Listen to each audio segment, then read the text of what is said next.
I always tell them AI is not going to replace your job. People that know how to use AI are going to replace your job, just in all areas. But that challenge of every department, it's not like go reinvent the wheel. Like, what's one thing that would simplify something you're already doing? And that's just getting people more comfortable with it. And when they're more comfortable with it, then they're bringing all these ideas to the table, and now they're leaning into it. I'm seeing snowball effects of people are really coming into it, and I can tell you some of the coolest things I've seen people do this year. It has this shiny object like attachment to it. And this is where I try to get people to overcome it. It's like, you're trying to use it to do something you don't do, then it's probably a shiny object. Welcome and thank you for joining us for today's episode of Disruptors, where millionaires are made. Today we have my friend and coach, Amanda Dean with Sharper Solutions. And Amanda flew in here from Jacksonville to talk about the 5 habits you must have to make millions in 2026. Guys, I'm on a mission to create millionaires. The information on this podcast alone is enough to help you become a millionaire. In the next 5 to 7 years, if you'll take consistent action, you will become one. If you're already a millionaire, we want to recognize you here on this show. So please scan the QR code. Let us know. And if you're on your way there and you need some help to get there a little bit faster, also scan that same QR code. Before we jump in, if you're here to learn how real entrepreneurs are building real empires, hit that subscribe button, because every week we're dropping lessons that can help you create your first or your next million. And as a matter of fact, right now you probably have 100,000, $250,000, whatever, to sit in your CRM, resurrect all those old dead leads with objection-proof AI calling agent. Text cash to the phone number 33777 now to unlock the money that's just hanging out in your CRM. Ready? Ready. All right. So you're here. Last time we were here 2 years ago, you were here to help us with our annual planning, and you're back again. Completely different model too this time. It's a completely different business. Yes. But to help us with our annual planning, and you've been very, very instrumental in our business. There's a reason why I want to have you on the show. You have the opportunity to coach and work with directly, hands-on, all these companies. I mean, right now, how many clients are you working with personally? Personally, probably 30 to 40. 30 to 40. Currently. Right. And these are people, these are not like, how do I do a deal? These are people that are like operating.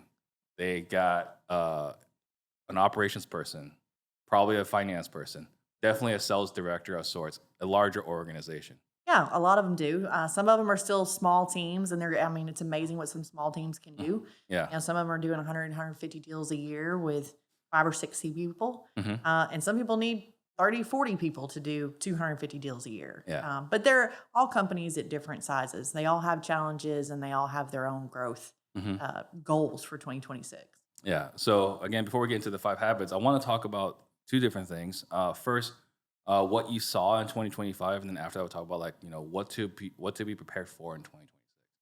What did you see overall happen in 2025? There's the feeling I got was there were a lot of people that were there was a mixed bag. Some people were still just absolutely crushing it, but there were a lot of people who were like, man, I can't wait to 2025 to end, and then we can do well in 2026. What did you see overall in 2025? Yeah, I think the market was a little different in different areas. The Northeast, for sure, was just crushing a lot of it. Some really good operators over there, too. But and Florida's still struggling, kind of in the South, Florida's and Georgia. But overall, I feel like last year, more people were just intentional. Mm-hmm. It was just kind of like the plan of what everybody was doing. I think a lot of teams I worked with said, I'm not trying to scale. Mm-hmm. It's been a lot of back to the foundations, right? Yeah. Everybody kind of had the shiny objects and the different stuff. And so everybody was just honing in on being better. It was quality over quantity. I felt like was kind of the focus a lot of people had last year. Gotcha. So if you look at maybe the 2 or 3 things that people executed well in 2025, the ones that were doing well still, what are some of the things that you saw, some things that they implemented in 25 to really make it turn 2025 into their favor? Okay. 2 things, I think, really leveling up leadership. That was a big focus for last year for a lot of teams. And it was, our delegation and being able to raise up leaders and managers. And that was, a lot of people were just trying to get there and kind of not be in every seat. And then the other one was just AI. We talk about AI. You've got AI. Just really helping people get their team acclimated with it. Yeah. People are scared of it. Your TC's scared of it. Everybody's scared of it. So just really kind of leaning in on how can we use it? How can we leverage it to be more efficient and not just do more to do more? Okay, so let's talk about delegation. I think there's a couple of things that I've seen as far as delegation where people run in the challenges. One is just abdicating versus delegating. Not a lot of clear direction. But the other one is like, why would I give it to this person when I could just do it myself and I'm gonna have to fix it later on anyway? Mm-hmm. So what did you see people do well in delegation? How can how can someone that's listening replicate that? Yeah, I think the biggest thing, which is a lot of what we were going to talk about today too, delegation is trust. Mhm. When you just said, "Well, I can do it better and I can do it faster," that's lack of trust. Mhm. And so we got to be willing to you complain about doing it, but you're unwilling to hand it off, Mhm. right? Like, which one is it? Do you want to do? Yeah. I think Buy Back Your Time is probably the number one reference book this past year. It talks a lot about identifying the things that you're doing that are the $5 an hour tasks or Mhm. even the $100 an hour tasks and give it to the person you're paying $100 an hour. Yeah. So we really honed in on leadership as a goal for 2025 and just kind of using the 3 areas of approval. It's a really good tool. That's the, watch me, I watch you, and then you take ownership of it. Right. And I think there's a transition. I think a lot of people just dump stuff in people's lap and they're like, here you go, you got it. Very little clarity. You never do this, Steve, right? Unfortunately, Very yeah. little direction, very little clarity, and wonder like, well, why didn't you didn't read my mind? Like, where did you get that outcome from?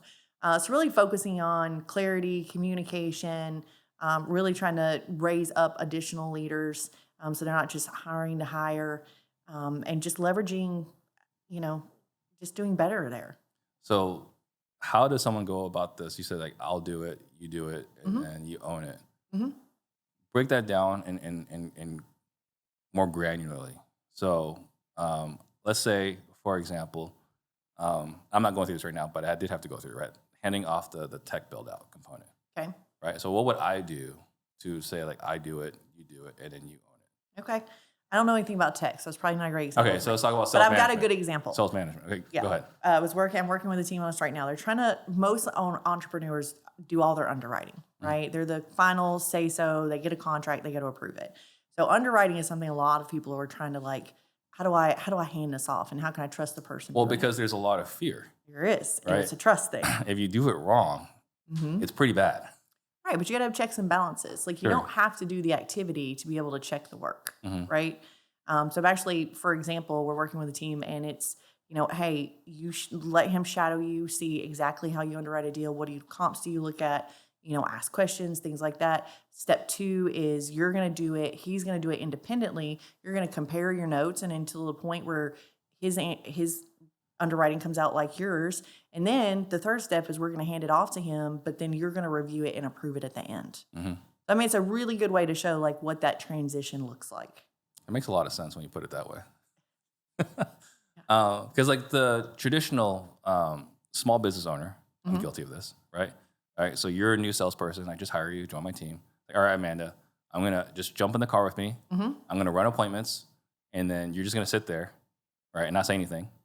And then after about 2 weeks of that, I was like, all right, Amanda, you're good to go. Go run appointments. you're rolling your eyes. I see this all the time and really working on better sales training, right? Yeah. That's been a big focus for just hiring better acquisitions reps, right? Hiring is always a key there, but no, they should be following you in appointments. Then you follow them in appointments, right? But I'm too busy.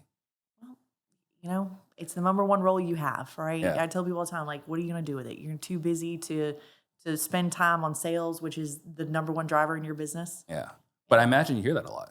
But Amanda, I am too busy to sit there and babysit them in this process. Yeah, and I asked them, well, do you want a magic bullet? There's not one. There's no shortcut there. Yeah. Now you can bring in sales training. It could be a mixture of stuff. It's definitely more than 2 weeks, right? For Yeah. sure. But a good sales training, I want to say I've seen most of them are 4 to 6 weeks. 4 to 6 weeks to get somebody where you're comfortable enough letting them just take the reign. Yeah. So, and so it's really simple what you said, but it really is true. Is that, all right, I'm going to underwrite. How many would you say underwrite? Like 5, 10, 20? I would say probably, just depending on how many you get. You say on average, most teams get 5 to 7 contracts a week. That's a pretty common number that I see. So you do 2 weeks of that, letting them just kind of spend a day, watch how you do it, ask questions with that, go through, show them what you do. And the next step is they do it independently, you do it independently. And that way you're comparing and saying, okay, where was he off on his numbers, or were they off on their numbers? Yeah. So you can compare and actually see where they came to. And then once you get enough of that, and it's different, I've had some people do it after a couple, and some it's like after 20, right? Depending on how much they hold on to that. But once you're comfortable, and that's where the trust comes in, that my numbers and their numbers align, then we want to put in the checks and balances of, now they take the reins, they do all the work, they show the work, and they bring it back to me, and all I do is just put my final seal on it. So just to reiterate, so maybe first 2 weeks, maybe 10 to 14 deals, I'll do the underwriting, and then you just watch me do it. I explain it to you as I'm doing it. If you don't have documented processes and procedures, which, we know so many people have those. Which a lot of companies are like. And then the second thing is, now you start underwriting, I start underwriting. And this one, we don't really have a fixed quantity. It's until I feel comfortable that you're as good at underwriting as I am. Right. And we just compare it side by side. Right. It's a trust. We're trying to build trust. That's where delegation really falls off. It's the lack of trust in people that do it. I worked with a gentleman one time, and I mean, everything somebody did, he was just, the entire process was, they do it, he approves it. They do it, he approves it. They do it, he approves it. And I was like, oh my gosh. Talk about like somebody that feels like they don't trust me to, like, I don't know if they trust me to put my pants on by myself. You know what I mean? Like, so it really is a lack of trust, and you got to build the trust first and the experience to get there. And it's not going to be perfect, and it's not going to be 100%. And people are like, well, what about that one deal? Okay. Well, do you want 80% of your time back or not?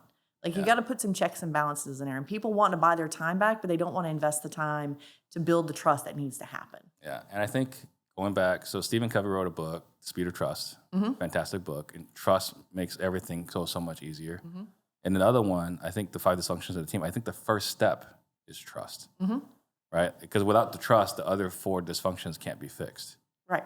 So yeah, I think building trust. And I think, because Gary has another way of talking about it, which is basically, I don't know how he does it, but you keep doing it until I feel comfortable, then I can just move on. Do you know how he talks about it? I don't, not specifically on that one topic. Yeah. Believe it or not, I can't keep up with all the Gary Harper. I mean, he's got so much good stuff, and I watch it all the time, and I lean into it. But I mean, he's got a wealth of knowledge. Yeah. Well, the delegation thing. So I went through a lot of Darren Hardy's programs, and one of the ones, because I've coached a lot of people as well, and I just repeat what Darren says. And in this instance, like, if you feel like people can't do it as good as you, congratulations, you're a narcissist. That's a good way to put it. Right? Because you're telling me you can't find anyone on this planet as good as you in this one particular thing. Pretty big thing to stamp yourself on, right? Particularly the underwriting. Not to say that you can't be a world-class underwriter, but like, that's not what you're going to hang your hat on to be an awesome wholesaling organization. That's just the one area that is, most entrepreneurs are, really struggling. And it's not to give it up. I tell people, like, let them do 80% of it. Yeah. You can train somebody to do 80% of the comps and everything else. And it's good to have more than one, set of eyes on something. Yeah. So they're just fearful, and it's just a lack of trust there. It's like, it doesn't mean you hand it off to them and you walk away, shut the door, lock the door, and never look at it again. But you can set a process and create a process where they can do 80% of it. You look at it, you're comfortable, you trust the numbers, and you move on. That's how people get from 100 to 200 to 300 deals. Like, you can't underwrite every deal. That's usually the ceiling most entrepreneurs hit. Gotcha. Interesting. And then the last thing you said, the checks and balances. What checks and balances do you put in place, for example, with underwriting? I mean, just whatever makes you comfortable. Do you have your underwriting guidelines, right? And a lot of teams, I was telling, like, when they're like, it's all in my head. I was like, well, you make a decision. And I think a lot of people think underwriting is the hardest thing to document. There's a decision-making framework that you go through every single time you make a decision. All you have to do is document that. Like, if you document, like, does it have septic? Yes. Do a septic inspection. You know what I mean? Like, go through the questions in your head, and you're building a decision-making framework that anybody else can follow. And in there should be some process indicators that, did they check these things, right? And are we at 70% of ARB? Do we rehab the houses? Do we want 80%? Like, what are your guidelines, or is it just a good deal, right? We just shoot from the hip, wild, wild west, just run with it. But if you'll take the time to pull that stuff out as you're underwriting your deals, it's a lot easier to train somebody else. So part of I don't know if it's directly part of underwriting, but part of the process is like, which direction do we take this property, right? Do we want to wholesale it? Do we want to list it? Do we want to novate it? Do we want to flip it? Or keep for our portfolio? Yep. Does that sit in that process? Yeah, you can still document that. I know it seems so overwhelming for a lot of people, but basically you have to be, what is the decision? Do you want to keep a certain type of property? Identify what that is, add it to your decision-making framework. It's a 3-bedroom at, under 70% Mayo, whatever the case may be, whatever you would look at to determine that. If rental is a last case scenario for you, you run it through everywhere else. And usually good underwriting is we run it every different way scenario, and then we provide everything. If we flipped it, this is what it would look like. If we hotel it, this is what it would look like. If we wholesale it, here's what it would look like. If we keep it, here's the numbers. Yeah. It's just it's just a decision-making framework. You do it. You do it every day. It's just hard because they don't think they can't see where they can train that for somebody else. Right. And I could say it's an area that we've struggled in the past. And I remember one property specifically where I really regret not having a process. And it was a property that my team locked up sub 2, where we gave the guy 0 and we just took over the mortgage. And we turned around and wholesaled her for $15K. I was like, well, I'm right here, guys. Yeah. I would have taken that deal. I would have paid you your full commission on that That's why deal. it's usually a checks and balances. And then usually when we're training and we're putting somebody in that role, the first step is they do the work. They show the work, and you're signing off on it. Right. So you're looking at it. You're just not the one running the comps, determining the exit, looking at what is it going to cost us to rehab it. Yeah. Like you've built that out, and it's really not that hard. I have plenty of teams that just use sheets to do it.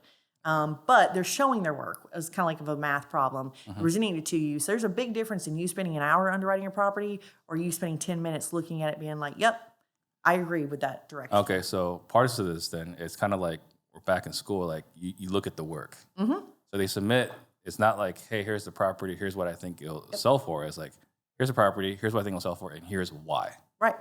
And that's the part is like, yeah, when you put it that way, it does make it a lot easier. It makes it a lot easier. And then when we talk about how do we measure that, right? So process indicators, performance indicators, profit indicators. So, part of the process is, did we follow the steps? Like when they bring it to you, are all the boxes checked that we need, right? Did we skip a step in anything? And that's usually where your questions come into place. Performance of it is usually measured as how many of those did you approve that they with the initial outcome that they determined. So if you're changing it 50% of the time, you got to go back to the process. You don't have it dialed in. Yeah. I'd say 80% of the time you agree. Maybe it's the 20%. It's just something like you said, you just know. It's just different, right? Yeah. And maybe I'd go back in that scenario that you just mentioned, I'd go back to the process. Is this a sub 2? Yes.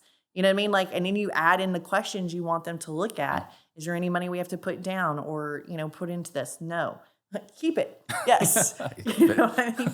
So when you're building it out, and I know it's difficult, I've done it, it took us forever to do, it's very doable. Instead of thinking a process, think decision-making framework. Yeah. Like, what are the questions you would ask yourself? And now with AI, oh my gosh, it's making it so much easier. Yeah. Used to you had to have flow charts and stuff. Now you can just literally feed it in the AI as you're doing it. What are the questions? You literally could build out. There's a lot of teams that are working on an underwriting prompt. Yeah. I'm seeing that as well. That's going to be a very crowded space very quickly. Yeah. Okay. And then the next part is leadership. So you saw a lot of your clients level up their leadership in 2020. Yes.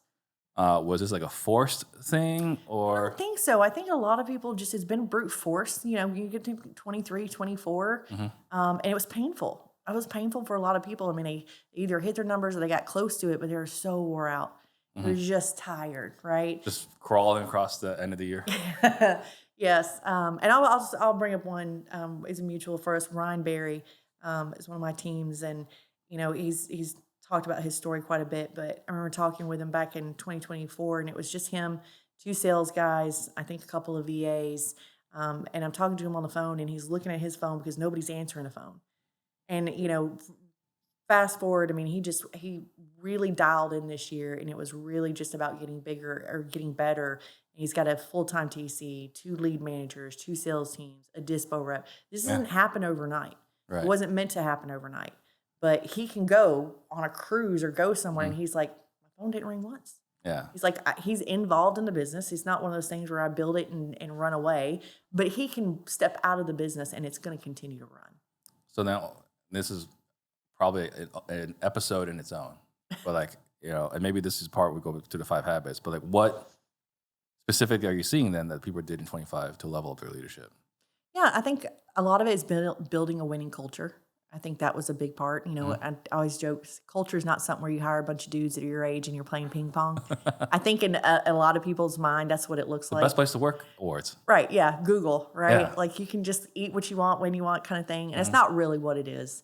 But they're building the culture and they're very intentional about it. It's not default by any means.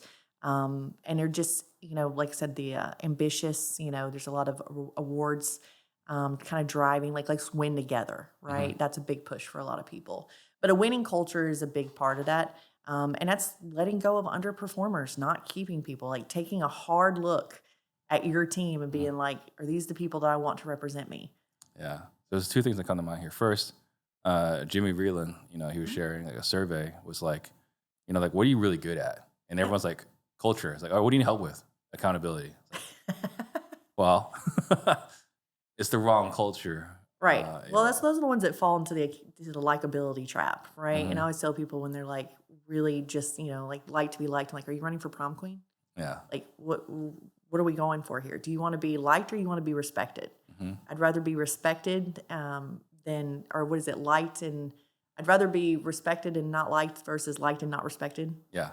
Yeah. Exactly. And the other thing too, and this is, I shared this with somebody, like one of the saddest developments, I feel like it's sad, but it's still necessary. Like I've gotten really good at letting people go. Like I hate that I'm really good at this now. Like before, it was like I sucked at it and held on to people for too long. But like part of getting, being a business owner, developing the calluses is that it's like, hey, Amanda, this just isn't working. Yeah. And that's it. Like that's the whole conversation. Yeah, we don't have to go into too much detail.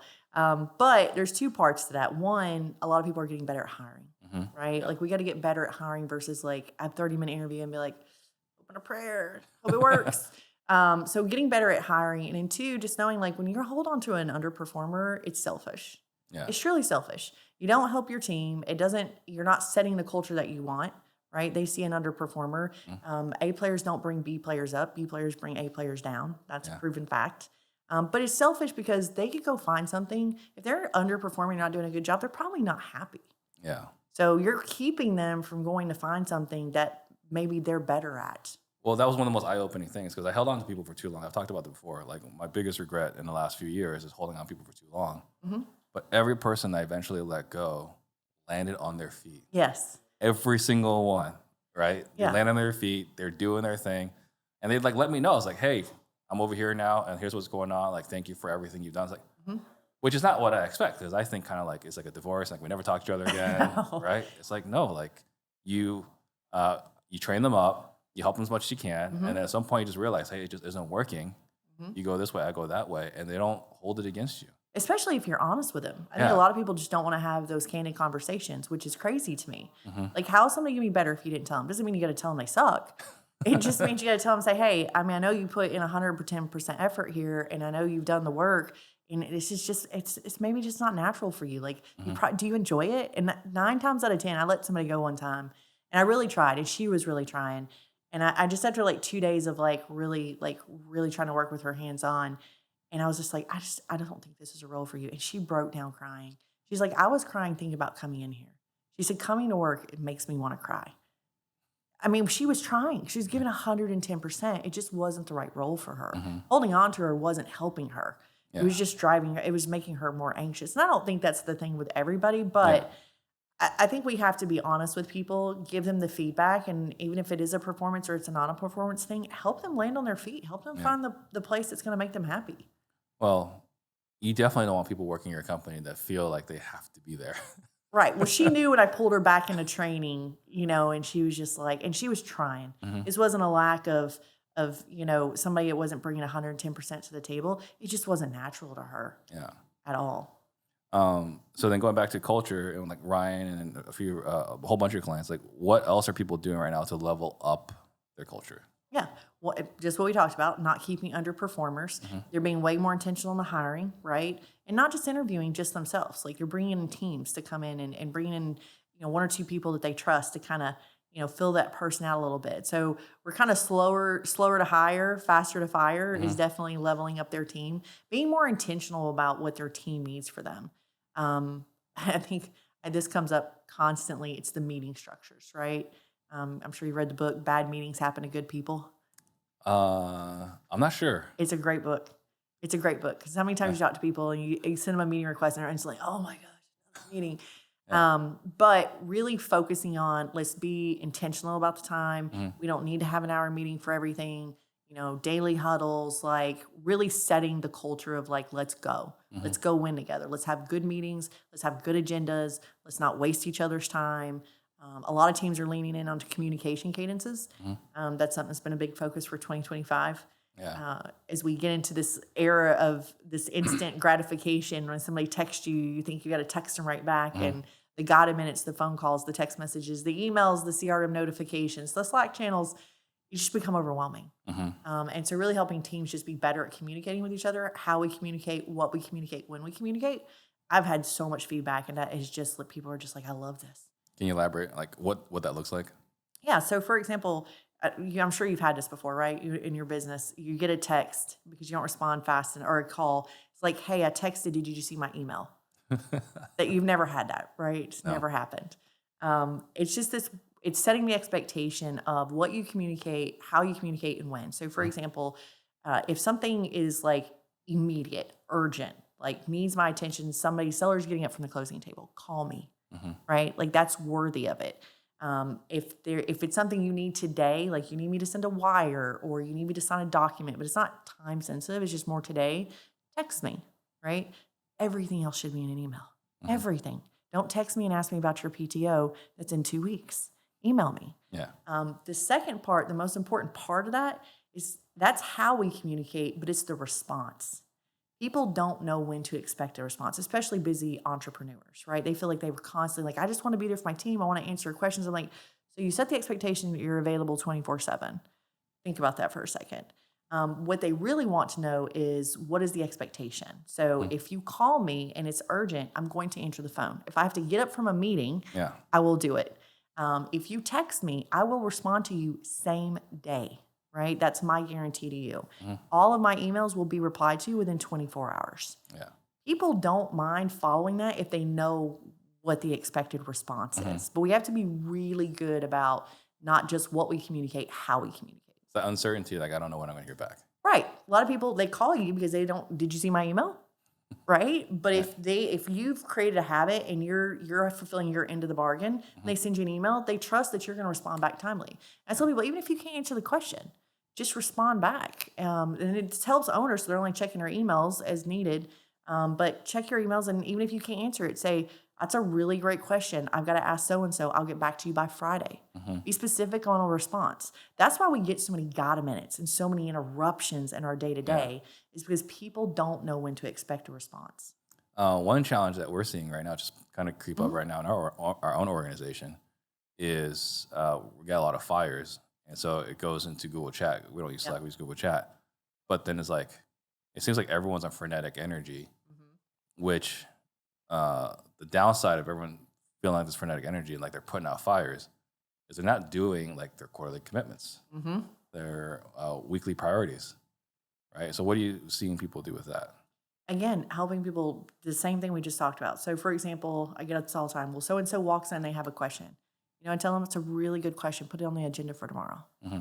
Does it need an answer today? Sometimes there are times, but if you help people create these habits, and it's a habit that we're building. That's why I come back to the team habits, because it is a habit and it's easy to wane off of it, and we got to bring it back in again. The gotta minutes, I was actually coaching with a lady, and somebody knocked on her door, and she was like, "What's up?" And you're like, "Did you see my PTO request?" And she's like, go away. You know what I mean? Like it could have waited.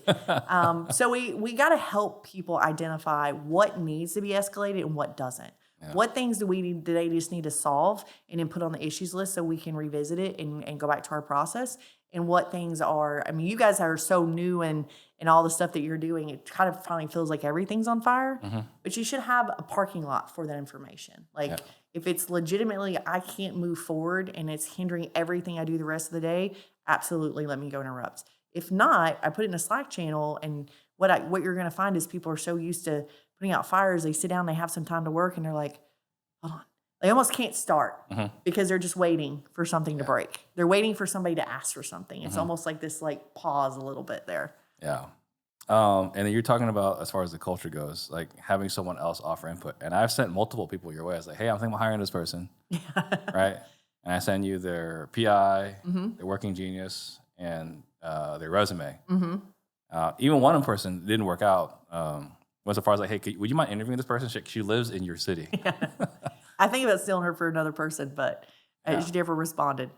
But you've been really helpful as far as even Summer in our organization, right? Like she's been, like when she started with my company in, I want to say 2016, I hired her as an office manager, right? And, just make sure like, the lobby's clean, like we have like go order signs and lock boxes and make sure that business cards are ordered for all the realtors. Like it was pretty simple, right? Responsibility. Oh, and say hi when people come in and out. Yeah. Right. And be nice. Be nice. Yeah. Yeah.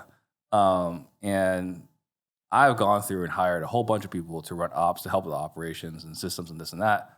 And you said to me, like in our, we have our call, our one-on-one every 2 weeks. You're like, why aren't you considering Summer? And I did not have a good answer for you, right? I think you said, I don't think she wants it.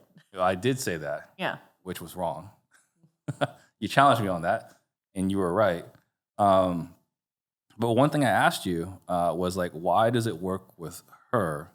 Because there's nothing about her PI, her working genius, or anything else that says like, here is the best person suited for you as an operations manager. Hey, my name is Brian. I'm a real estate investor. Ian's sales training has helped me buy more houses at a deeper discount. Most recently, Ian helped me reframe a question which resulted in me buying a house for less money than other offers the seller had on the table. If you're considering sales training, I don't think you can go wrong with Ian's. If you like what you just heard and would like similar types of success, text CLOSE to 33777 and we'll see if you qualify to join Objection-Proof Selling. We're taking good sales reps and we're making them objection-proof. Well, you got to look at you, and this is where PI is beautiful, and I love it for everything. I'm looking at the whole picture and the whole person, and organic growth from building up leaders on your team. And that's where a lot of people have focused this year. Is the easiest because she's already built the trust with you. That was one, right? She's already proven to have the skill set because she does the work already. So there's that. So I always like PI is a predictive assessment. But when you have somebody on your team that has already built trust and experience, I'm going to take real world experience over a predictive assessment. Right. 7 days a week, right? Yeah. Now, if she was interviewing 7 years ago for that position, probably not. It probably wasn't a fit. But you start looking at the whole picture, like what is their experience? What is their skill set, right? What is their trust level already? That's why it's so easy to build leaders within your organization. Yeah. And I think that trust part is what we said, like the difference here is like you trust when you hand it to her, it's going to get like, absolutely. Right. Right. I mean, she has access to literally everything. And generally speaking, if someone's like, if I'm not around, like, hey, what would Steve say? She knows exactly what Steve is going to say. She's already built the trust, and you have this experience together already. I mean, she's got 7 years experience on your team already. Yeah. So it's when we're interviewing hire, we're using predictive assessments because we don't know the person, right? We're looking for that. But there's no like absolute box of what any role is. I mean, I've seen you're an individualist, right? Yes. Yeah, not usually leans towards sales, but you do it well. Yeah. So that was where I leaned to, is just looking at she's got the skill set, she's got the trust, she's got the experience, versus trying to bring somebody else in because it's so hard to bring somebody else outside the organization into it. It takes time, and you are not a patient enough person to get them there, right? Yeah. Yeah. Okay, so then the other thing you said about was people started implementing AI in 2025. So talk more about that. Yeah, I really think this is where a lot of people, it's so funny, I come in, I'm like, do we use AI? And it's either one or two answers. It's no, it's a shiny object, or they're down a rabbit hole, right? And so really trying to lean It's just in. one, it's It's all the way one or one to the other. It's so no middle far to ground. the left or to the right. Yeah. And so I've been trying to bridge that gap a lot of times and really trying to get them to understand, like, we need to look at what are we already doing that AI can help us be more efficient at, right? We already answered the phone. Again, AI lead managers. We're already underwriting the deals. Does this streamline, and instead of taking an hour to underwrite a deal, can it take 15 minutes, right?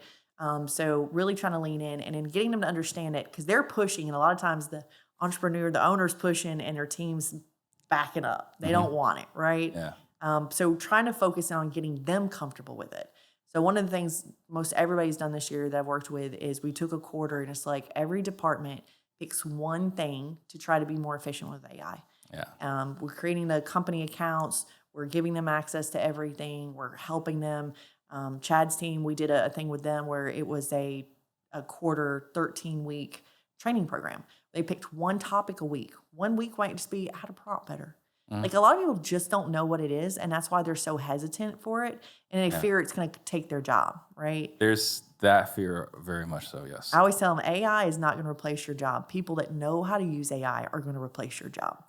So I'm seeing snowball effects of people are really coming into it, and I can tell you some of the coolest things I've seen people do this year, just in all areas. But that challenge of every department, it's not like go reinvent the wheel. Like, what's one thing that would simplify something you're already doing? Right. And that's just getting people more comfortable with it. And when they're more comfortable with it, then they're bringing all these ideas to the table, and now they're leaning into it. Yeah, and we're seeing it over and over again, even in our own organization, right? On top of like the AI stuff we're doing, but like every department is looking at it, right? Summer, surprisingly for me, I think she was like one of the leaders in our organization in using AI. And like, I mean, the templates, the SOPs, the procedures, like here's a difficult conversation or email we got to send. AI write it, clean it up, rewrite it, whatever. But there's so many uses for it that it still surprises to me. It's surprising to me how many people are still like so reluctant against it. It has this shiny object like attachment to it, and this is where I try to get people to overcome it. It's like, if you're trying to use it to do something you don't do, then it's probably a shiny object. If you simplify something you're already doing, it's just going to make you more efficient. So separating what's a shiny object to what's just improvement and efficiencies, not that we shouldn't be looking at adding, like I tell people all the time, it's like, well, you're doing this already. Have you thought about doing this? And they're just like, I didn't even think about that. Right. And so like TC, I have one team and they have an amazing TC, and she's so sharp. And she took all her documents, all of her stuff, put it in there, built her a prompt thing. So every time they create like all these documents and trust, and they do these creative deals. She just inputs this information, clicks a button, and it creates all of her documents. Guess what? She doesn't have to format them. She doesn't have to worry about errors. It never gets it wrong. You know what I mean? So it's taken something that she probably got down to 20, 30 minutes, I would imagine, by the time she pulls the information, puts it together, double checks it, because she's a check twice kind of person, she trusts it, she's built a prompt, and now it takes her less than 5 minutes to do it. So add that up. If you do those documents 3 to 5 times a week, I mean, it's not like this big groundbreaking thing, but it buys back your time. So much time, really. And then you were saying, so hers, was there any other cool applications you've seen in the organizations you work with and using AI? So just in different departments, I have one team that has a rental department, and their templates were okay. And, they kind of write emails every time. They had a couple different people. It's like, go create all your templates in there, right? For every situation, every time something arises, create you a template. And they did it for an entire quarter, and they were so excited. They're like, I don't write emails anymore. Like, I've got them all built out. Like, they just took the time. Used to, when you thought about writing your templates, we actually wrote those, right? They took time. And saved it in Outlook. You selected. It took us forever. So they went through and simplified everything, updated all their text templates, all of their email templates. They even ran their lease through there, asked it questions about their state law, anything on the legislation, they redid all their documents and all their templates in 1 quarter. I thought that was really cool. That is pretty awesome. And a lot cheaper than going through an attorney. Yeah, absolutely. They would have charged them probably, $700,000 just to look at the lease and say, change this line? Yeah. And then for 2026, again, you're here for annual planning for myself, but a lot of companies, I imagine by now, have already done their annual plannings with you. What are you seeing as far as like themes or intentions for 2026? Hiring. Hiring, upscaling your business is a big part of it. I think a lot of teams last year kind of got back to the basics, right? And that's where we really focused on is like, it was just coming out of 2024 was just painful for a lot of people. And they're like, I don't know why it's not working. It did work. And, it's like, let's just go back to the basics, right? Let's go back to lead management. Let's focus on the no lead left behind area. So it was kind of like it was a back to the basics last year. This year, it seems like it's really about optimizing. So many teams are like, I can make this one tweak and it should bring in X amount of revenue, right? Like whether they have to hire one role or do something. I think a lot of people are, there's been plenty of people that are doing hotels and flips and wholesales, and they're like, you know what? We're really good at flips. We're just going to focus on getting better at flips. So it's really, I feel like the overarching theme I've seen this year is like, it's maximizing and optimizing and not scaling. So talk about focus on hiring. So what are they talking about like, they're 1 or 2 hires away, or is it like this whole new department? What are they hiring? It's not for? really departments. We're looking at it and identifying like, okay, we want to go from 5 million to 7 million this year. Okay, well, let's look at the resources that we have. Let's look at the org chart here. If we're doing this volume right here, what breaks, right? Yeah. And it's easy to look at like TC. We know 30 to 40 files, right? So if we're doing X amount of volume to do that, we know when we need to add in maybe an assistant and or a second TC. So we're taking each area of the business and, is the owner doing the marketing? Does he need a marketing assistant instead of it being a full-time marketing director?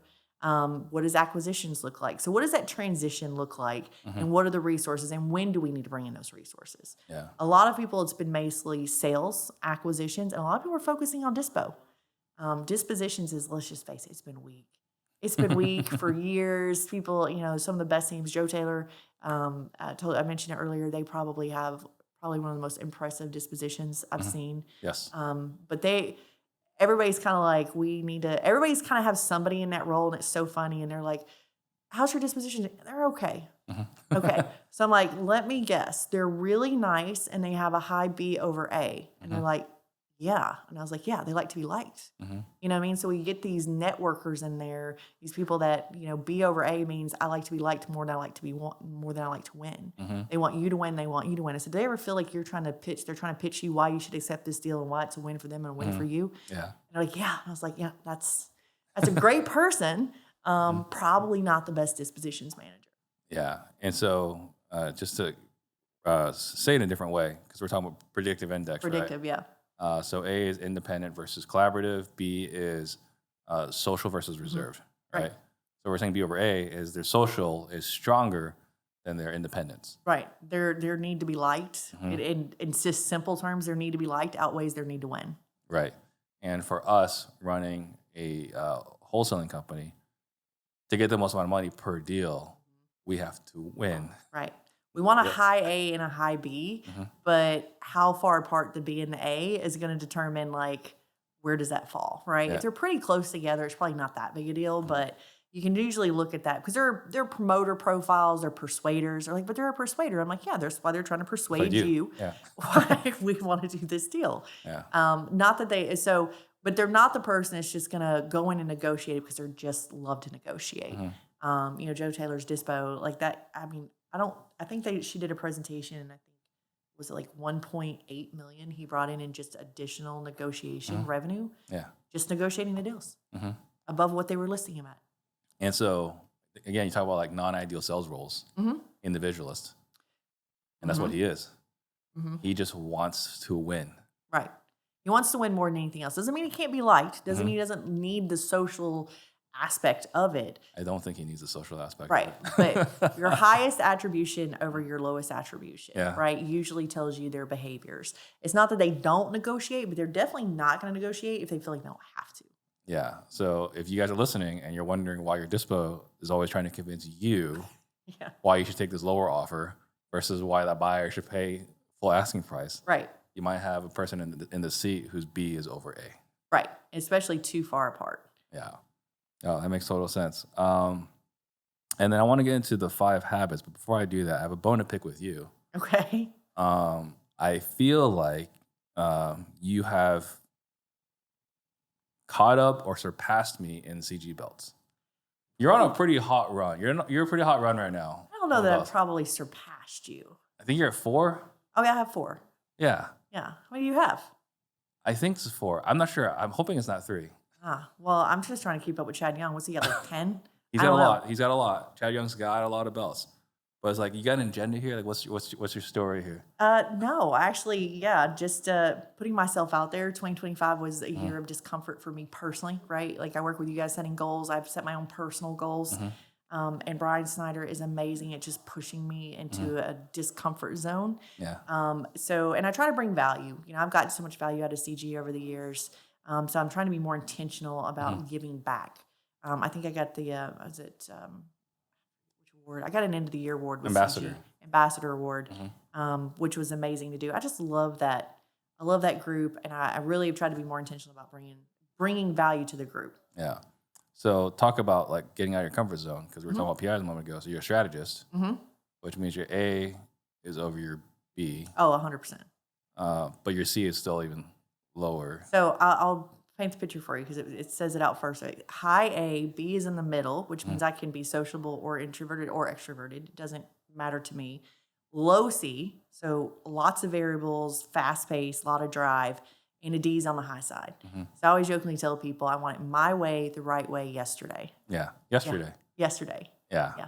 So I'm married to a strategist, right? And then what I've told her is like, I have to, like, we could want whatever we want, so long as it's her way, which happens to be the right way. Right, normally. Right now. Yeah. There's not a lot of leeway on what the right way is. Yeah. Right? Which is tough because, again, individualist, I don't care for details at all. Right? So I'm super flexible. It's like, hey, we'll figure it out. It's like, no, we're not going to figure it out. We're going to have an agenda. Yes. I was the same way. Every vacation that we went on, and I've been married 25 years in May. I'm super excited about that. That's Congrats. like my, I'd say I should get a Purple Heart for that one. But yeah, we do a 25-year anniversary in May, and, you know, he's a captain, and so I'm a strategist, and we're both high A's. We both like a ton of variety. We're both high A's and both low C's. So it's just a lot of, you know, let's go kind of thing. But we had to figure out and kind of figure out which one we kind of lean towards, right? So like if it's vacations and finances, it's me. I'm higher into the detail. I have the trust there. Like, I'm going to come up with the agenda. I'm going to plan the travel. I'm going to do all this stuff. My husband would literally be like, get in the car. We'll go to Orlando. Like, he would not plan nothing, right? He does not care. But when it leans to the kids, when they were like in sports and activities and stuff, that was not my realm, right? So I always deferred to him. If I had something I was dead set on, I'd bring it up, but I'd let him take the lead there. Yeah. So we kind of had to like pick our areas a little bit. He takes care of the vehicles. Not that I don't put mine through a car wash once in a while, but you know, he generally makes sure that everything's taken care of. I make sure we pay all the bills. So we had to kind of like pick our areas a little bit. Otherwise, we would just fight over everything. Yeah. Literally everything would be a fight. What's funny is that even though I don't care for details, if we're traveling, I'm the one that's picking the spots. Only because like I want to do like the fun stuff. If we're gonna travel, I want to do the fun stuff. You don't want to do the museums and the art shows and none of that? No. No. And yeah, the last one we went to Boston, like the kids picked all these museums. Like, why are we picking all these museums? Like, I just want the chowder. Right? Museums are fun. Boston's fun. There's just so much to do. Okay, so then talking about the 5 habits, right? The 5 habits you must have to make millions in 2026. Yeah, the habits that I'm seeing the top tier teams that are really crushing it. You know, one is that culture. We got to build a winning culture, right? Yeah. Is it a team of I or a team of we? I always look for how teams talk to each other when I work with them. I'm sure you've had some of that too, where people come in, it's I this and I did this and I did that, and I was like, you're in an island, right? So you can tell instantly, right when you like in the first few minutes of a conversation or in a quarterly or whatever. Yep. You know where the culture is. Within the first 20 minutes, I know whether this team's got a good culture or not. Really? Just by how they talk to each other and how they refer to each other. Is everything a we? Well, this is what we got to accomplish this year. This is one of the issues that we're running into, right? Versus like, well, I did this and it didn't do this. So if your team says they feel like they've got to prove themselves. If it's a we, it's a team and we're all winning together. Gotcha. So it's something I definitely look for, and it's not been wrong yet. Yeah. I've never really listened for that. I do listen for it, like if I see as a person that's like a team player or not, I versus we. I haven't looked at it as far as team culture, but it makes total sense. So then let's say then you're working with me Okay. and first 20 minutes, I did this, I'm in charge of this, whatever. What are you doing to impact this environment? That's a really good question. I'm probably not going to say it in a group setting. It's definitely something we're going to talk about outside of that. And I've definitely pulled people to the side and had conversations with them. And it's like, hey, if you want everybody to get on the same boat together and row together, we gotta approach it like we're running a team, not this is a Steve Trang show and you got a bunch of minions running around. Yeah. And sometimes there are people, and you know them and I know some of them too, that, you know what, it's their show and they like the minions, you know, if that's the culture that they want.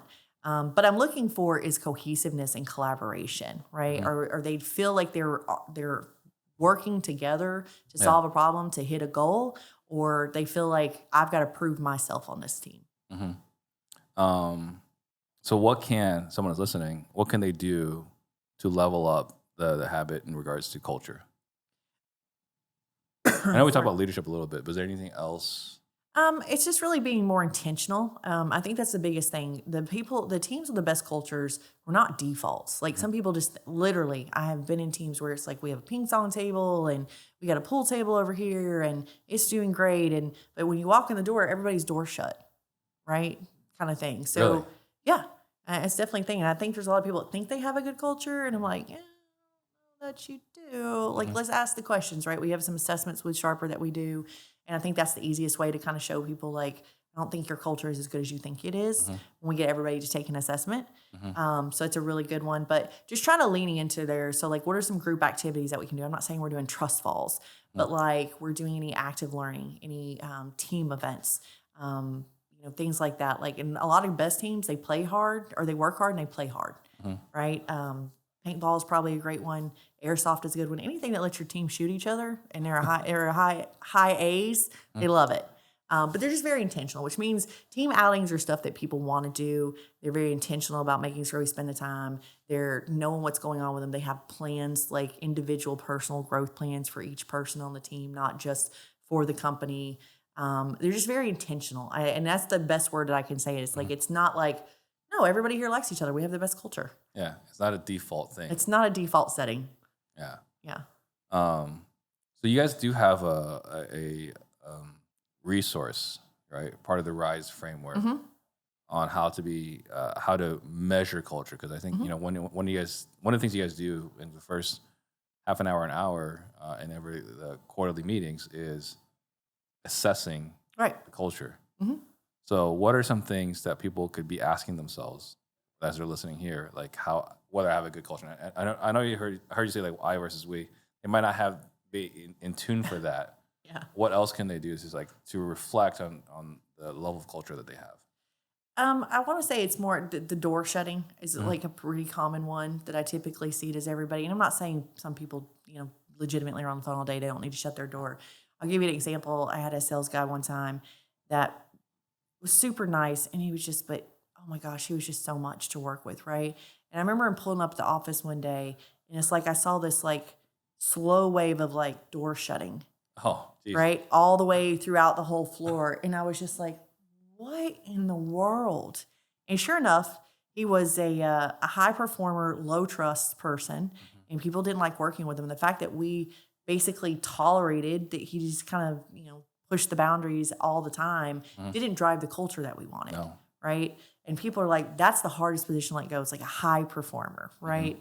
But when we did, it was just like, oh my gosh, like everybody rallied around. People stepped up. Everybody was so excited. They're like, I'll step in here and I'll help here and I'll do this. Like, it's usually when you know, like you have that person that either people avoid or do they talk about each other? You know, do you get constant, you know, feedback about like, well, so-and-so's playing their music and they're not doing this. And so, I mean, there's cues that you can, like, how do we talk to each other? How do we talk about each other? How do we act when they're around each other? And do we celebrate wins and failures? You know, do they play the blame game or do they take ownership? Yeah. That's a big one. That's very easy to see. Like when somebody was like, hey, we did what we could. You know, we dropped the ball here. Take ownership over, especially with the sales team. This is what we're going to do differently. They're not saying, well, we would have hit it if Patrick over here, you know, had hit his numbers. Yeah. And they don't go to blame, right? They're like, we win together, we lose together. Lead managers just book more appointments. Yeah, it's always, lead managers blame marketing, marketing blame sales. It's a cycle, right? Gotcha. All right, what's the second habit? It was investing. Investing not only in, education, not for yourself, but for your team. That's a pretty common one I see with top teams. It's like you spend money on masterminds and you read all the books and things like that. But what do you do to invest in your team? And on top of that, having a budget for it. There's so many times people like I'm working with when they're like, hey, we really want to do this training, and the sales team is begging for it, and they're like, well, it's not in the budget. Well, it should be in the budget, you know. So they have a line item on their P&L for education, not just for them, but for their teams. The best teams are investing in the team members. They're seeing opportunity and they're trying to raise them up. Like some are been on your team for 7 years. And they're not just investing in theirs, but they're sharing it with their whole team. Yeah. I mean, I'll say we had a couple hundred clients now, like right now. But I remember we had a call, and it was like an all hands on deck call.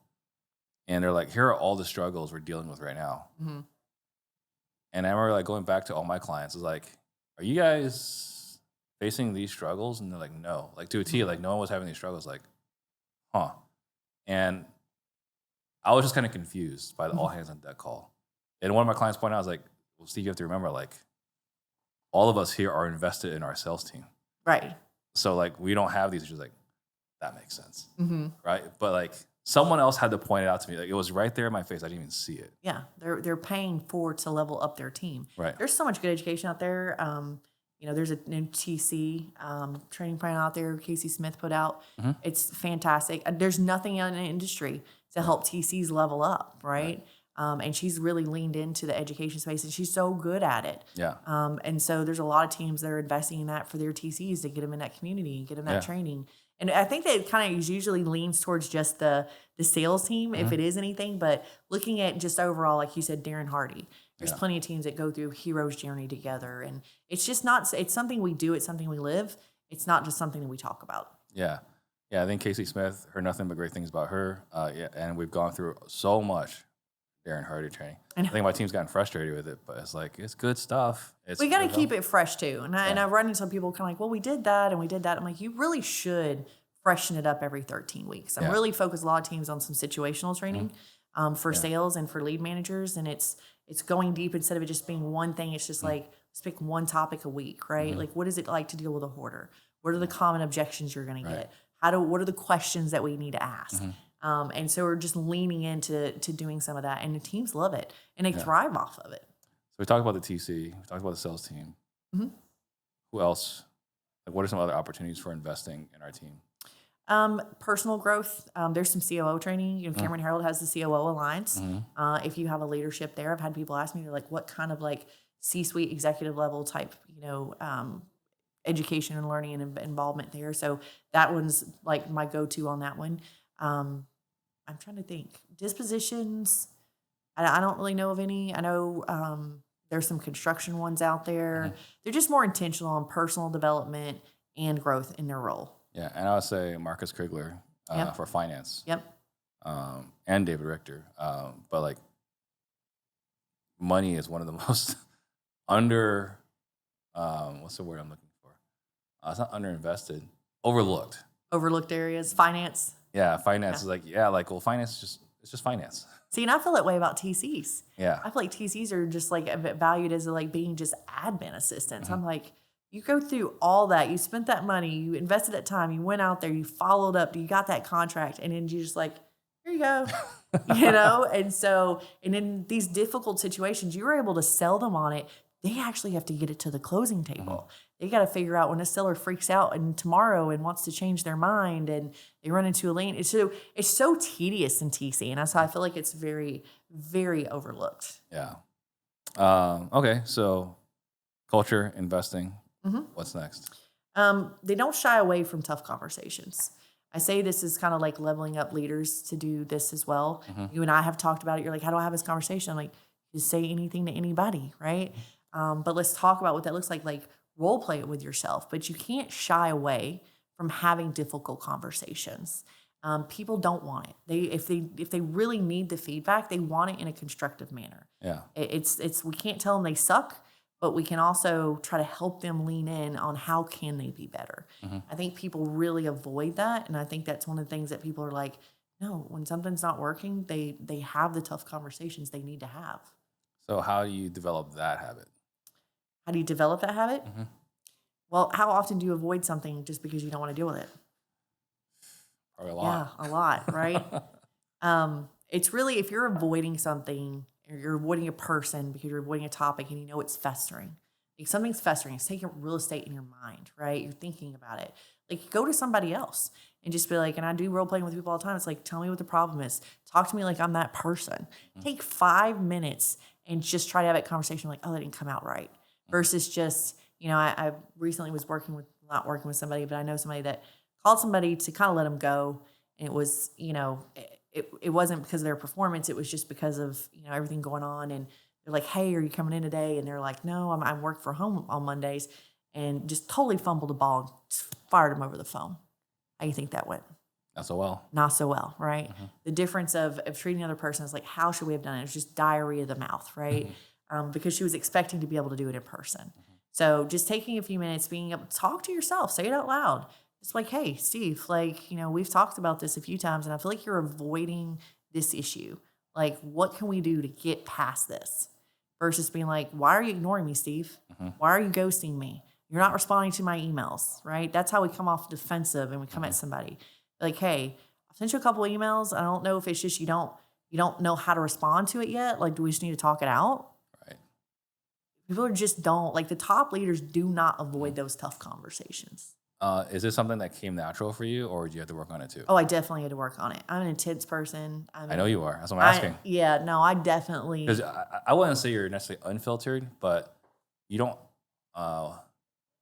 You've never shied, in my experience around you, right? Right. Last 5 years, you've never shied away from conversations. That's what I'm asking you. Like, yeah, no, I probably failed at this more times than I could count, and I really had to work on my delivery. Working with a sales team really humbled me, because when I came in working with a sales team after working in most of the areas of the business, and they don't put anything in a CRM, and they've got all these excuses, and I really want to do is lie to match and burn it to the ground and start over. That's what I want to do, but that doesn't work. And so working with them and listening to how they were approaching conversations and stuff really helped me hone in my skill set. I knew it was my leadership; it wasn't them. Now, don't get me wrong. We had to come to some terms on what needed to happen, but that was probably the skill set that really helped me be a better communicator. Gotcha. Because I think you were a bartender. I was. Right? Because being a bartender, you got a lot of reps how to connect with people. Yeah, instantly. But this is different. Yeah. Different reps. Yeah. Well, and we're trying to avoid, like I said, I had somebody one time that was like, somebody complained that somebody stunk in their office. They're like, he doesn't wear deodorant. And they're like, how do I handle that? I was like, we got to say something. You just got to say something. And you just ask and just be like, man, did you stay out last night? Like, what does that smell today? Like, and just pretend like it's not, but you got to say something. Yeah. You know what I mean? But realistically, it's like, let's just say we have some people that are toxic in our office, right? Or they maybe don't know they're toxic. It's the most common one I see. And somebody's talking about somebody else, right? First thing we want them to do is try to address it. Second thing is just be like, hey, Steve, I was like, I know that this happened, but also like I would defend you like I would defend anybody else. I know you're frustrated, but we can't go back and forth and talk to other people. Like, it's not fair to them. It's not fair to you. It doesn't drive what we're looking for in the team. Were you just frustrated and just kind of stop talking? But like, I'm not just going to be like, you can't come in here and talk BS behind somebody's back. Yeah. That's what you want to say. I want to say a lot of cuss words, but I won't do that. And then a tangent here, because I remember you and I were having this conversation about there was another person you witnessed where someone did something wrong, and it wasn't like a tough conversation. You just chewed them out. Oh, yeah. Yeah. All right. Talk about how damaging that is. Oh, it's critical. I mean, and when you said that in a team's culture, that's something else I can tell when people are just like shy and they don't want to say anything and they're scared to. I mean, it's almost like a beaten puppy, right? When a dog is being abused, you can see it on their face a little bit that are like jittery and everything else, And so it's different when I can tell a healthy debate. And Riley encouraged people like, what do you think about that? right? Like we got to create a safe space. And it's the kind of the topic that I get into is creating an environment that's safe to fail in. I feel like people are so scared to make a mistake. Yeah. One of the things I used to always do is when I train somebody into a new role, I always gave them an example of a time I failed every single time. I always tell the story. It's not one of my favorites. It was 20 years ago, but I actually killed a deal by accident. I had 2 sellers by the same name. The name was Barbara. I know it to this day. I'll never forget it. Dan was going out of town, and he's like, hey, when Barbara calls, get the information so we get that contract together. And the other one was I was supposed to just let her know we weren't interested, right? So she calls. I'm walking out the door. It's late in the day. And she asked, and she's like, hey, I was just following up. And I was like, yeah. I was like, I meant to give you a call earlier. I'm so sorry. It's just not going to be a fit for us. I remember she was kind of like, okay.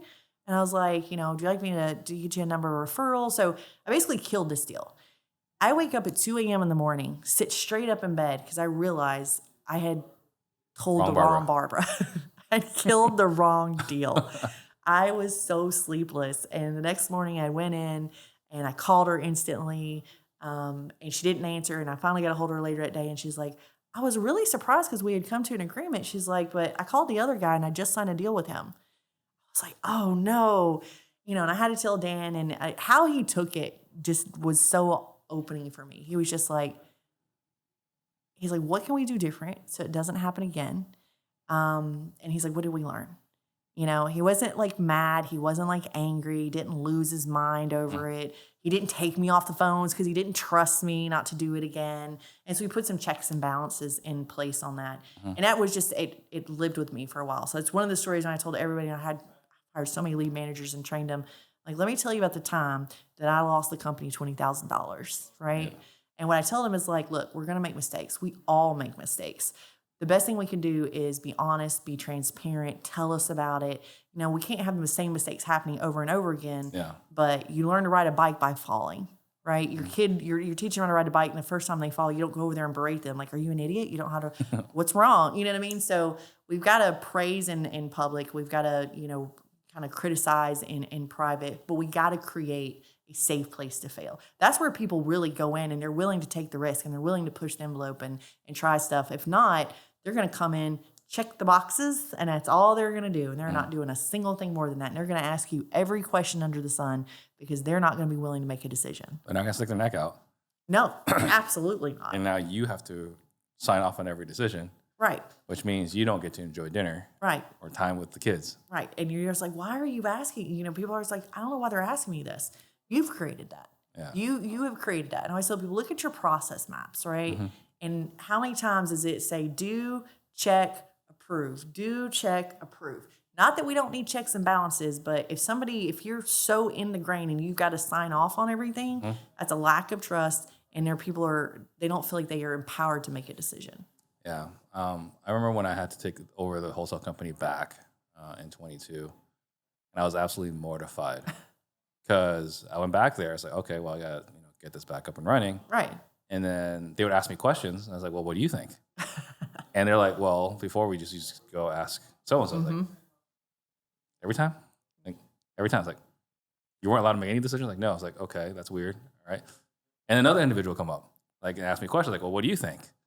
And they're like, well, I don't normally get to make these decisions. Like, no one here was allowed to make decisions? Mm-hmm. Well, that explains why we never scaled.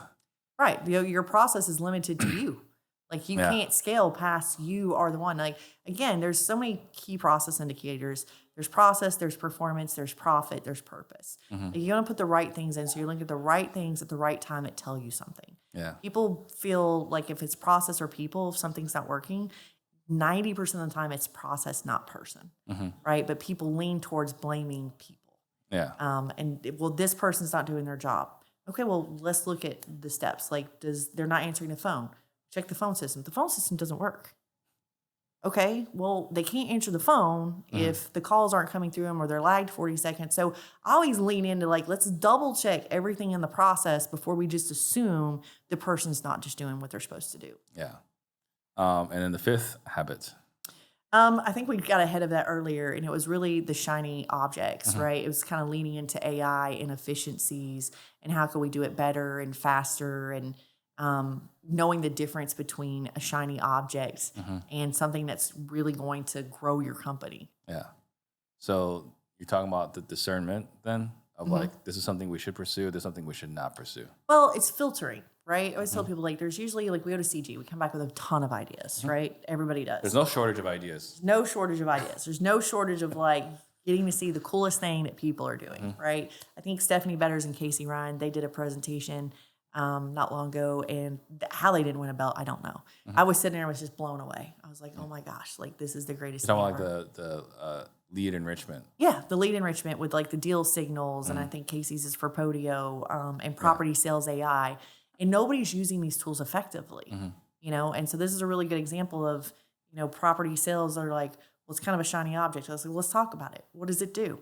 And I was like, do you follow up with your CRM? They're like, yeah, they have certain times they got to follow up with them. There's automations. Cool. I was like, if your acquisitions manager could click a button on a dashboard every day, and if anything changed on a lead that he was already following up on, like maybe he's at a lead in there for 9 months, let's face it, he's not going to be in a hurry to follow up with it.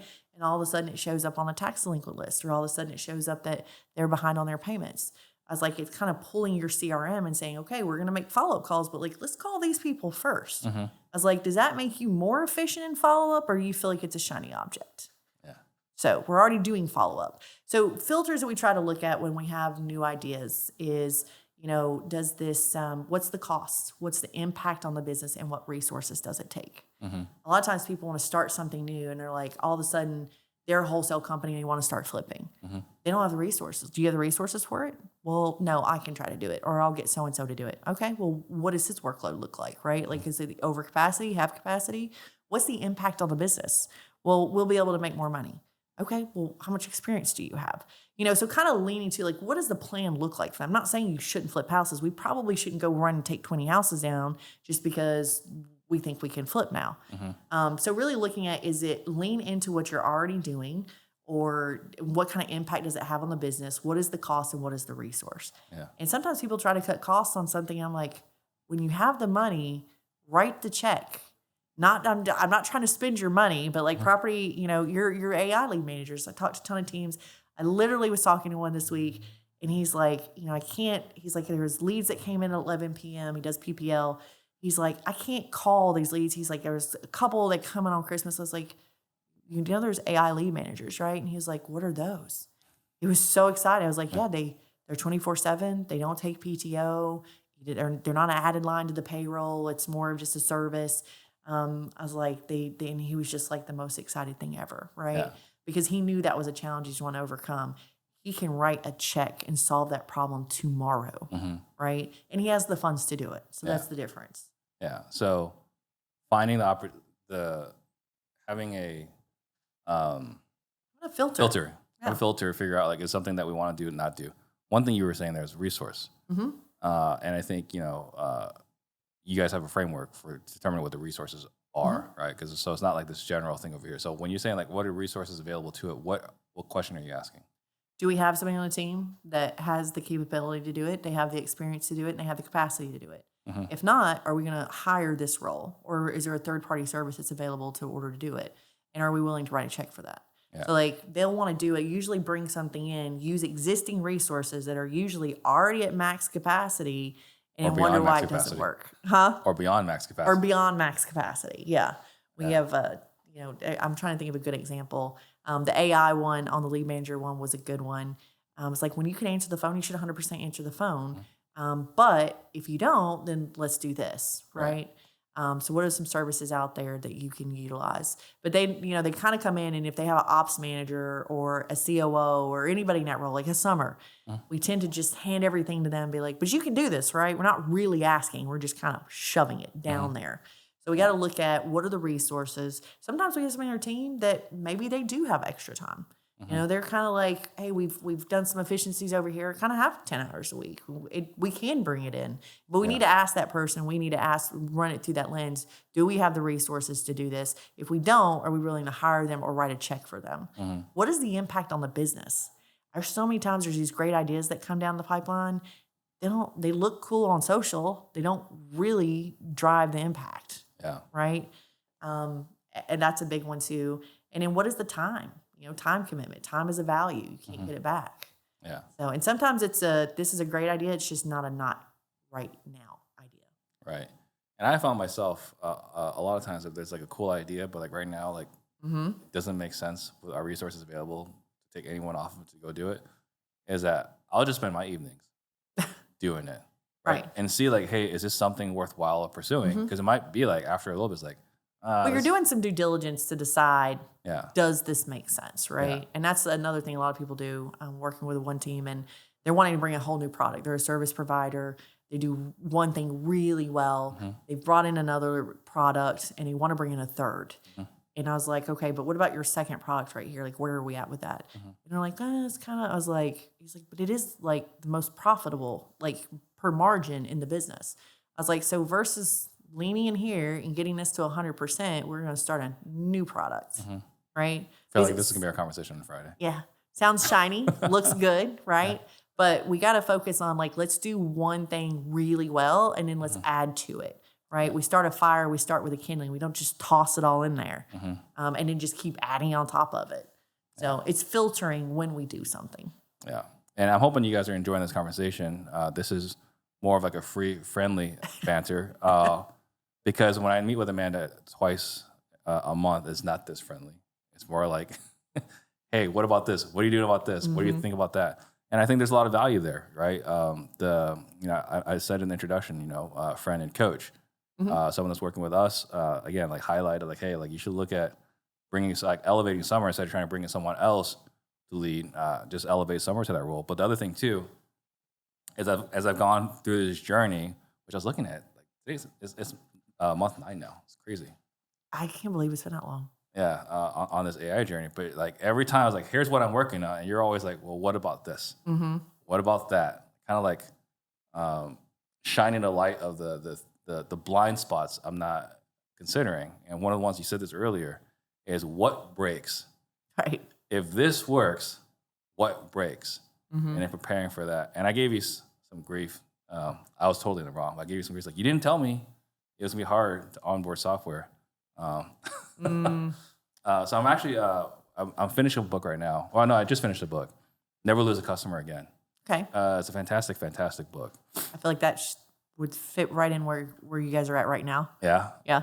And the thing that, I got to pull out the blurb, but one chapter opens with, the most difficult industry to onboard is software. And it's like, man, if only my coach said that.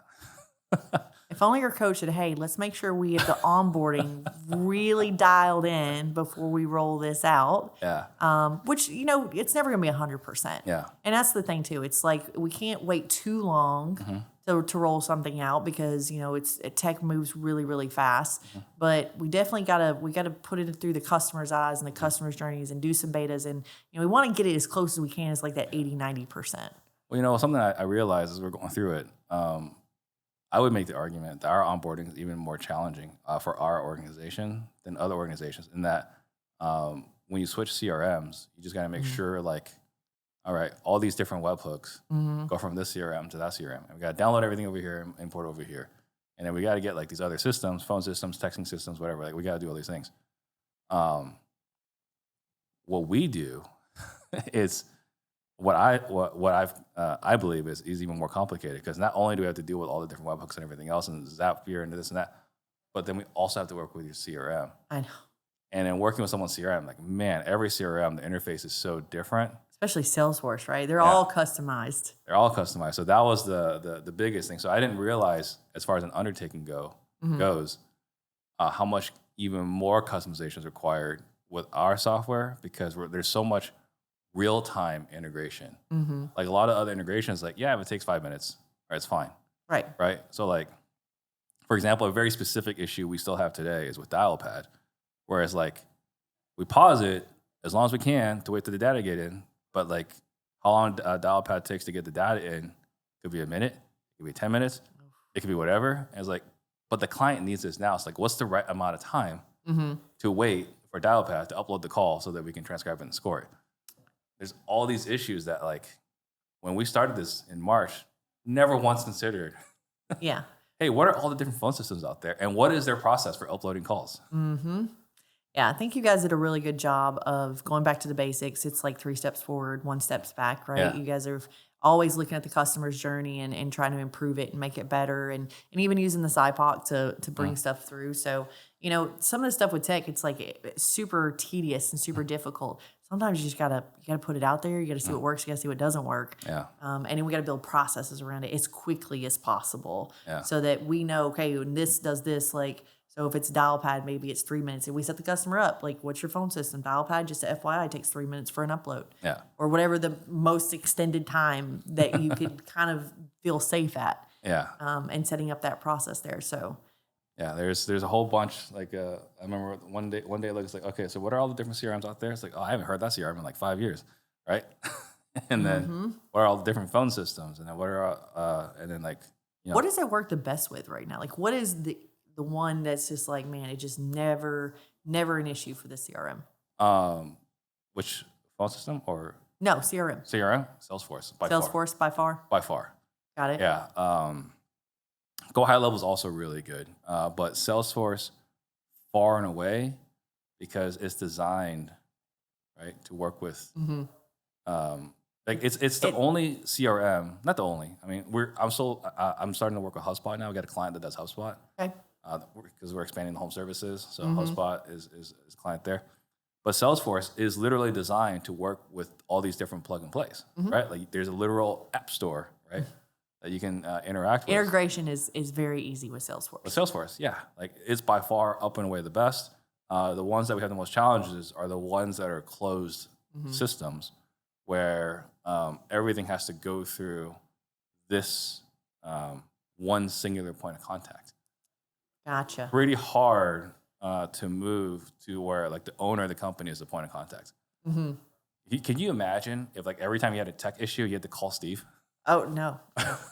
Yeah, it doesn't work. It would be an absolute nightmare. So yeah, the best far and away, we recommend it is Left Main, Stephanie Betters, because she was the first person to put this whole AI seed into my brain, but like she benefits from it. Like she's actively using it, right? Like we did a call a couple of weeks ago while she was still in Norway. It's like, here's the customer journey. We recorded the whole thing from like customer call to like, here's Zapier, and then here's in my Salesforce, and like, here are it extracted the notes from the call. It was like 50,000 in repairs. Here's when the roof was updated. All that is in Salesforce. Nice. It's crazy like how seamless that is. That it works. If you're a real estate investor with a sales team and you're stuck babysitting reps instead of growing your business, this is for you. Right now, your reps are burning through your expensive leads like they're practice dummies. They're making costly mistakes you won't catch for weeks, and 70% of your potential revenue is walking to competitors because of inconsistent follow-up. That's why over 130 operators are now using objectionproof.ai to automatically review every single call within minutes, train reps with AI roleplay sessions, and never miss another follow-up. Stop watching your competitors pull ahead while you're trapped doing manager work. Click the link in the description and book a call with my team to see how we can help you install a self-managing sales team this week. Yeah. Yeah. That's awesome. Yeah, I think Salesforce, there's a lot of teams that I have that are using it. I mean, it's a fantastic tool. Yeah. And they're like, I've had some teams that are like, oh my gosh, I just get rid of my lead manager. I'm like, I don't recommend that. I was like, I think anytime somebody can talk to a live person, like I think that's always ideal. I said, but I'd much rather, instead of it, going to voicemail or, going to a queue or not getting answered at all. Not answering the phone, I have just been shocked at how much that comes up. People think that the phone is being answered, and it's the difference. You mentioned earlier, you said, I feel. I always ask the question, do I know or do I feel, right? Which way are we leaning? I actually I could show you so many texts on my phone where I challenged them on it and I asked the questions on it. It's like, show it to me. And then I get a text and they're like, oh my gosh, it's only 34% of the time. I don't know how this happened, right? Because they're not looking at it. It's an indicator that we should be looking at. It's a process indicator. Phone rings, answer the phone, right? I think your tool, because that's the thing. It's like we want them to be doing dials. We want them to have talk time, but we want them to magically be available every time the phone rings. So I think between that, it's just like this perfect storm. They're not going to answer the phone at 11 o'clock at night. They're not going to answer the phone on Christmas. AI does, right? Well, recently, I would say the ones that I've seen doing the absolute best right now, I would say is Eric Brewer's team, which shocker, right? Yeah. Like they have a pipeline now where like AI is just calling it 2 or 3 times a day for 14 days. Nice. Right? Like lead comes in, there's no contact. It just AI is just doing the work, just warm up the lead until they call. And once they answer the phone, live transfer to someone on the team. Perfect. Now you don't have to worry about are your lead managers calling them 2 or 3 times a day. It's like, we know the lead managers are calling it. We usually have lead managers and we have somebody managing the lead managers to make sure they did the dials. And it's just like when it's automated, it just happens. Like we gotta stress test it some to make sure it's working. That should be everything that we do. But I was like, you're saving money alone just paying somebody. I'm like, how many times people have a senior lead manager or somebody over lead management and they have 3 or 4, they've got 4 or 5 VAs or whatever else. And it's like, we're paying somebody to double check the work, right? Yeah. Well, when you know when it's AI, it's just happening. It's just happening. It's just happening in the background. Yeah. The recommendations we're given is like, 1 lead manager, 1 dispo manager, unless you have a really big team, and 1 or 2 acquisition managers. And then those 4 people can talk to all the people that raise their hands. And AI could do a lot of the people that haven't raised their hands yet. Right. Yeah. It's that automation. Like there's so many people have people on their team and there's like, well, they got to do $200 a day or whatever the dials a day. And it's just like, can you imagine just sitting there dialing all day? Yeah. You know what I mean? And Well, I've like, done it. I know, but day in, day out for years, that's really tough. For years. I don't think I lasted years doing that. Right. I could not wait to get out of that seat. That is a burnout role for Yeah. sure. Yeah. And the great thing too is like you look at most teams is that most organizations have like 1, maybe 2 rock stars. It's hard to have a team with like 4 or 5 sales rock stars. So if you could just optimize everything Right. to do it for your 1 or 2 rock stars. I mean, like Phil Green, like for me, is like classic. Like his best closers have a full-time driver. Right. Yeah. You're optimizing for that guy's phone time. Right. You're making sure that he's not wasting any time. I'm sure they hadn't just got him a Tesla by now. You could just drive him around, right? Yeah. Well, that is a full-time driver in a Tesla, so he's awfully comfortable. Okay. Well, he probably earns it, I'm sure. Oh, yes. The revenue he brings to the company. Yes. Absolutely. So if someone was interested in working with you, working with Sharper, how do they do that? Yeah, so definitely find us on socials. Mine, Facebook, Amanda English Dean. Business Sharper Solutions is the website. We also have a Facebook page. It's the easiest way to get a hold of us. Just reach out. And what the neatest thing we do is the assessments. And I love that part of it. And people are like, I feel like we do this well. And I feel like we're okay here. And I feel like we need help there. I'm like, we can literally assess you and your team. And we take the I feel out of it. And we're like, this is where you need to focus, right? Yeah. Like maybe it's marketing or maybe it's like your team. You think your culture's great and everybody scores you at like a 20%. Maybe it's not as good as you think it is, you know? But yeah, we have great assessments. They really help take all of it out of there. Sometimes we just feel like we just know it's not where we want it to be. We know it's not where it needs to be, but we don't really necessarily know where to look and what to do. Well, the things I've said before is that when we're operating our business day to day, we can very easily look at someone else's business like, oh, that's the problem. And like point it out, tell them exactly how to fix it. But we can't see our problems. We've got big blinders in our business. Yeah. And the biggest things, there's a lot of things you guys do really well, but the biggest thing is you guys shine the light where it hurts the most. I don't know that sounds so wonderful. But for me, as a person that's competitive and wants to win, tell me where I'm falling short so I can fix that so I can do better. Yeah. Right? Like if you made it this far into the podcast, it's not because you don't want to get better. It's because you resonate with everything we've talked about today. Yeah. Yeah. I was actually on a conversation this week and I'm looking at their scorecard, which is what, one of the things we do with Sharper, and I'm looking at their indicators and they're like, it was just like, what's going on? And I'm like, it's right here. Like it's lead management, right? Like I can see it. And just how I was like, I would focus here. Like if you have leaks in your bucket, it's right here. And so I'm asking some questions like, what's your follow-up cadences? Like what automation do you have? Are you using any AI? And they're like, well, we have some follow-up. And I was like, well, what automations do you have? It was like 1 or 2. And I could tell the owner's face, there's 4 people on the call. I could tell he's just kind of getting frustrated. And I was like, I'm sorry. I was like, you want me to move topics? Like, is this something you didn't want to talk about?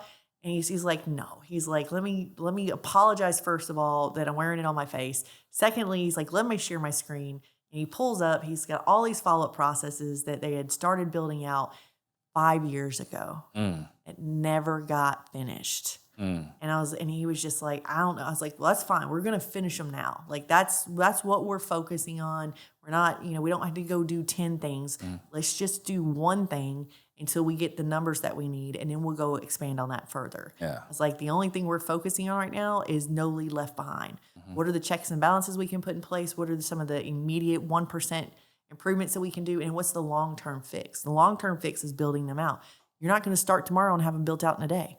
Yeah. So just kind of working through it. But I just say, we hit me when it says he's like, he just got so flustered, and he's like, we talked about this 5 years ago. He said, I actually thought we had them.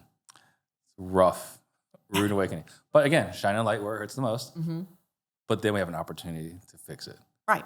I remember like the very first time, because Gary and Susan came out, and this is December 2020. It's like we did out the whole org chart, accountability chart. And when we did it, and I was like, oh, like, here's the problem, right? And like Gary's like, we found the problem is, and like, oh, what's the problem? Like, Steve, you're in every seat, or like you're in like 60% of the seats. It's the process ownership chart, where a lot of people, like your big corporates, do the org charts, but basically who is responsible for making sure this process happens and who is accountable to the performance of it. Yeah. And I was like, well, but Steve. Oh, yeah, this person, but they're under Steve. Does that sound about right? Yeah. Yeah. Yeah, that was the problem.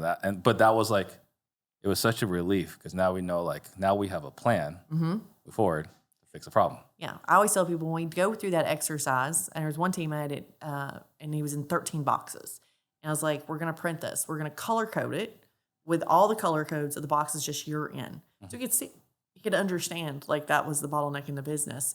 And then every quarter, and we start just tackling, this of like, is this something that we can simplify and we can bring up under somebody else? Is it something we need to hire for? A lot of it was just him not willing to delegate out. Yeah. He had the team, they had the capacity, they had the need, they had the want to do it. But we slowly just started those. So it got to this thing that's every quarter they would have a new one printed, and it would just be like less boxes. Yeah. Right.